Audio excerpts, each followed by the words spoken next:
A'udzu billahi samil alim minasyaitonir rajim min hamzihi wa nafthihi wa nafsihi. Bismillahirrahmanirrahim. Alhamdulillahi rabbil alamin. Wassalatu wassalamu ala asyrafil anbiya'i wal mursalin sayyidina wa nabiyyina Muhammadin wa ala alihi wa sahbihi ajma'in. Assalamualaikum warahmatullahi taala wabarakatuh. Alhamdulillah para jemaah sekalian, apa khabar? Alhamdulillah sihat mudah-mudahan. Alhamdulillah kita dapat bertemu lagi kembali pada malam ini di dalam kuliah khas Ramadan dianjurkan oleh Masjid Al-Istiqamah, kuliah pedoman hati, dan tajuk kita pada malam ini akhlak keluarga syurgawi. Tuan-tuan, puan-puan sekalian, jika pada minggu lalu dan minggu yang sebelum itu telah bicarakan tentang mengenai adab dan juga akhlak, adab adalah cara, akhlak sikap ataupun kelakuan yang berlaku secara spontan yang terbit daripada hati dan jiwa seseorang itu.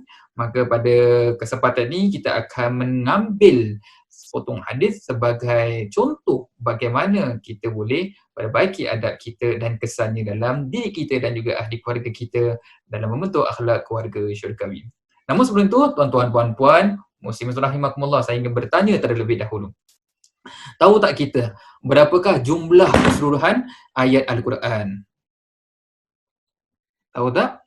6,236. Dalam jumlah 6,236 ini, berapa banyak ayat yang membicarakan mengenai hukum hakam?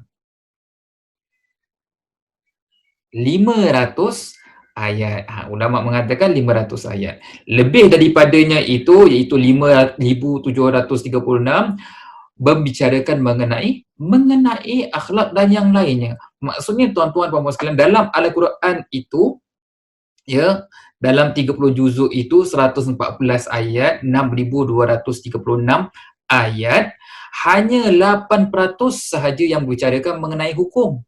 Adapun yang lainnya 92% membicarakan mengenai adab. Ini dikatakan oleh para alim ulama bila mereka meneliti. Tapi kita pada hari ini kita banyak bicara mengenai hukum hakam, tapi kurang bicara mengenai adab. Kita pindah kepada hadis. Mengenai hadis sahih ini, berapa banyak hadis sahih yang kita ketahui, tuan-tuan? Banyak. Ada lebih 100,000 hadis sahih. Jadi hadis sahih ini, tuan-tuan, puan-puan sekalian, berapa banyak agak-agaknya lah yang membicarakan mengenai hukum hakam. So kita banyak cakap pasal hukum hakam kan? Berapa tu? Dalam 100,000 ini hanya 2,000 hadis yang membicarakan mengenai hukum hakam seperti mana yang dikatakan oleh para alim ulama. Jadi lagi 98,000 ataupun 98% membicarakan mengenai adab dan juga akhlak. Jadi tuan-tuan dan puan sekalian, kita boleh lihat Al-Quran 92% bicarakan mengenai adab dan juga akhlak, hukum hakam hanya 8%. Hadis-hadis pula, hadis yang sahih dalam 100% tu yang mana jumlah hadis sahih itu 100,000, hanya 2,000 sahaja, 2% saja bicara mengenai hukum hakam. Yang lain bicarakan mengenai akhlak. Jadi ini penting untuk kita bicara tentang akhlak. Boleh tuan-tuan sekalian? Nampak tak? Nampak. Jadi kita jangan bicara tentang hukum tanpa kita memperhatikan tentang adab. Ya.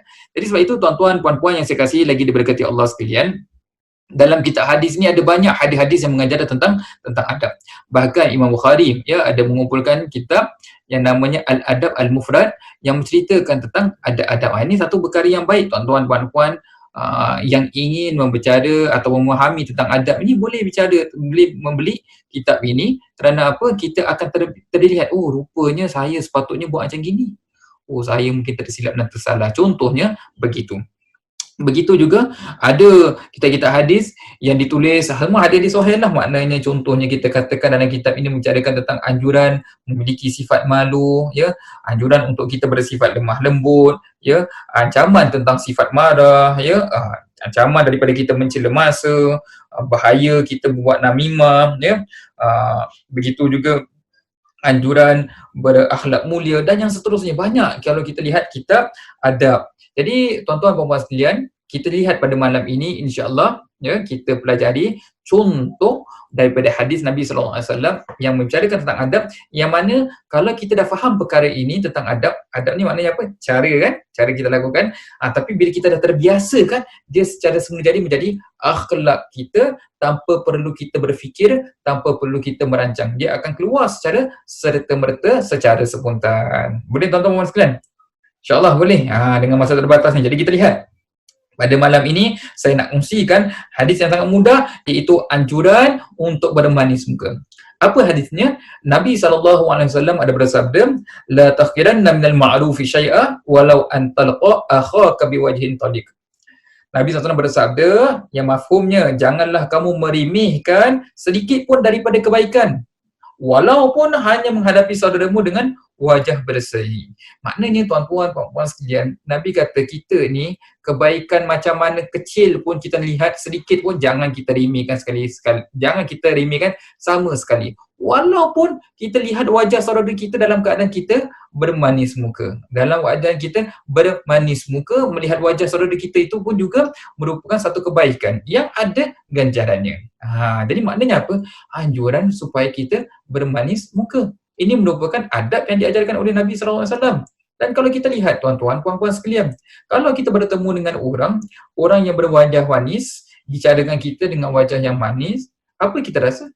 Kita pun rasa selesa, kita pun rasa suka, kan? Lebih lagi kalau kita yang bicara ni orang yang lebih muda daripada kita, contohnya begitu, kan? Tapi kalau yang bicara dengan kita ni wajahnya straight sahaja, ya, wajahnya muram ni lainlah, mungkin ada masalah je, tapi maknanya bengis, contoh ayat 999, kan?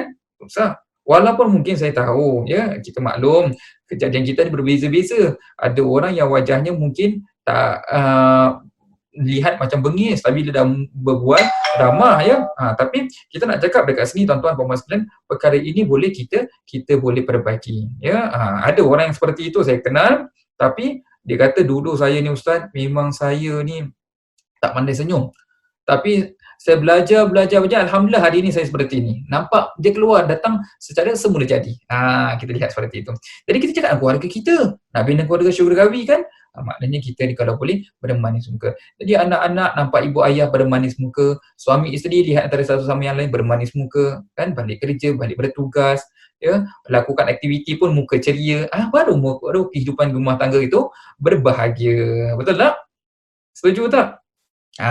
Lebih daripada itu apa lagi? Kita lihat di sini. Nabi SAW bersabda, minas sadaqati, termasuk daripada bahagian sedekah ini adalah kita memberi salam kepada orang lain. Beri salam, Assalamualaikum. Ini termasuk dalam sedekah, tuan-tuan. Dan juga wa anta taliqul wajhi, dan dalam keadaan wajah yang berseri-seri. Maknanya bila kita beri salam kepada orang, kita beri salam dengan keadaan yang berseri. Bukan beri salam macam ni. Assalamualaikum. Kan? Macam gitu kan? Ada Assalamualaikum. Tu beri salam, entah nak tahu nak cakap macam mana ya tu. Ada beri salam tapi muka moncong. Assalamualaikum. Ya. Dah. Ada yang cakap apa? Assalamualaikum. Tapi kalau orang beri salam kepada kita, Assalamualaikum. Bagaimana perasaan kita? Kita rasa gembira. Kalau yang beri salam lelaki kepada wanita, bahaya kalau beri salam macam gitu, cari hati-hati orang. Tuan-tuan, sekarang gurau saja. Kita nak santai-santai, nak tenang-tenang.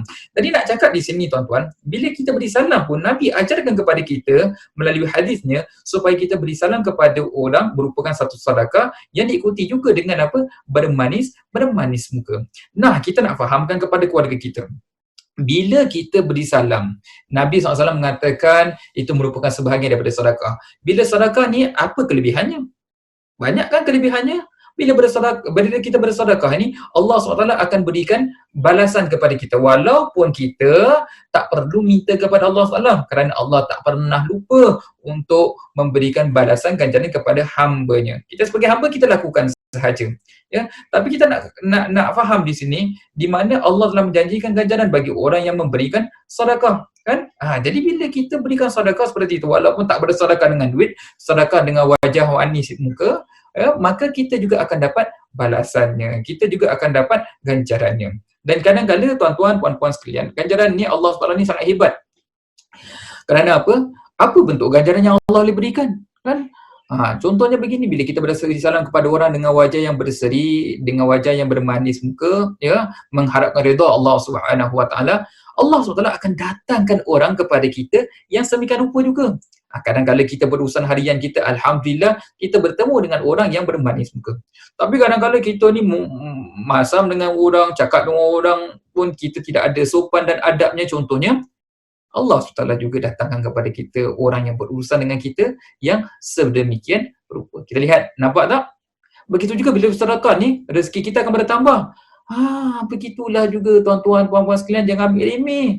Bila kita beri salam dengan wajah yang manis ni, Allah kira, Allah menghitung dan Allah meluaskan rezeki kita. Ini semua adalah cara-cara yang kita tak boleh faham, yang kita tak tahu, yang cara yang Allah nak berikan secara tiba-tiba kepada hamba-hamba pilihannya.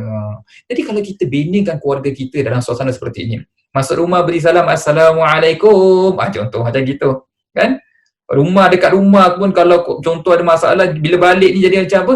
Macam ceria rumah tu, betul tak? Rumah rasa gembira. Ayah balik beri salam, Assalamualaikum. Macam gitu. Kalau anak kecil, kadang beri salam mereka pun cute-cute juga. Assalamualaikum. Tapi kita kadang-kadang beri salam, Assalamualaikum. Maalaikum. Kita beri salam Assalamualaikum. Macam-macam lah. Tapi sebenarnya Assalamualaikum. Dengan wajah yang manis, ceria, nanti insya-Allah kita akan dapat ganjarannya. Jadi ini tuan-tuan, bila kita jadikan adab ini, ya, bermanis muka, beri salam ni merupakan satu habit, ya, kebiasaan kita, maka kita tak payah nak fikir lagi. Nak beri salam muka macam mana? Mana ada fikir lagi seperti itu. Kita akan langsung secara semula jadi, dan itulah menjadi akhlak kita. Dan banyak lagi sebenarnya kalau kita dapat pelajari daripada adab-adab yang dibawa oleh Nabi SAW, kita akan faham, rupanya bila buat macam gini kesannya akan jadi seperti ini. Jadi tuan-tuan, puan-puan sekalian, apa yang dapat kita kongsikan daripada perkongsian kita pada malam ni, ingat tuan-tuan, puan-puan sekalian, bila kita nak belajar tentang adab ni, kita boleh belajar sama-sama, buka kitab-kitab hadis, ibu ayah boleh laksanakan bersama. Ibu ayah perlu menjadi contoh, bukan sahaja kepada anak, kepada keluarga kita, anak pun juga belajar bersama-sama dengan ibu ayah, dan insya-Allah kita kongsikan, ya, manfaat apa yang boleh kita dapat daripada melakukan perkara tersebut. Daripada situ kita akan nampak lihat kesannya. Ya, bila kita nampak lihat kesannya, kita akan dapat mengembangkan lagi kepada adab-adab yang lain dalam kehidupan berumah tangga, dalam kehidupan keluarga, supaya keluarga kita mempunyai keluarga, merupakan keluarga akhlak, keluarga syurgawi. Boleh tuan-tuan puan sekalian? InsyaAllah, ya. Jadi insyaAllah jika Allah izinkan pada minggu hadapan, kita akan bicarakan mengenai adab kita bersama Allah Subhanahu Wa Taala. Jangan lupa, jangan lepaskan, insya-Allah ada manfaatnya. Saya kira pada untuk kali ini, jangan lupa untuk berinfak kepada dana Masjid Al-Istiqamah. Yang baik semuanya itu pasti diatur di sunnah oleh Allah SWT. Salah silap saya mohon maaf, kita tangguhkan dengan tasbih kafarah dan suratul Asr. Bismillahirrahmanirrahim. Subhanakallahumma wa bihamdika asyhadu an la ilaha illa anta astaghfiruka wa atubu ilaik.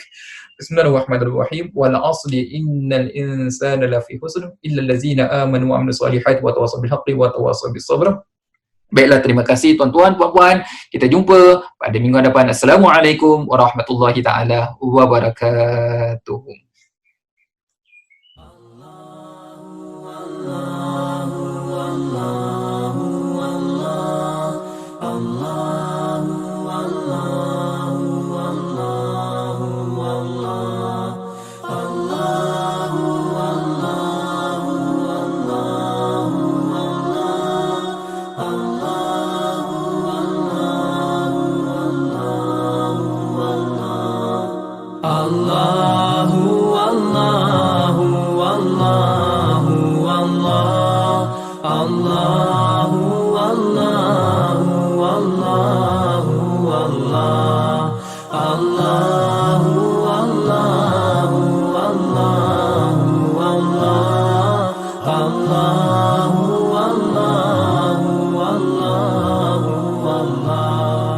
As I look to nature's beauty,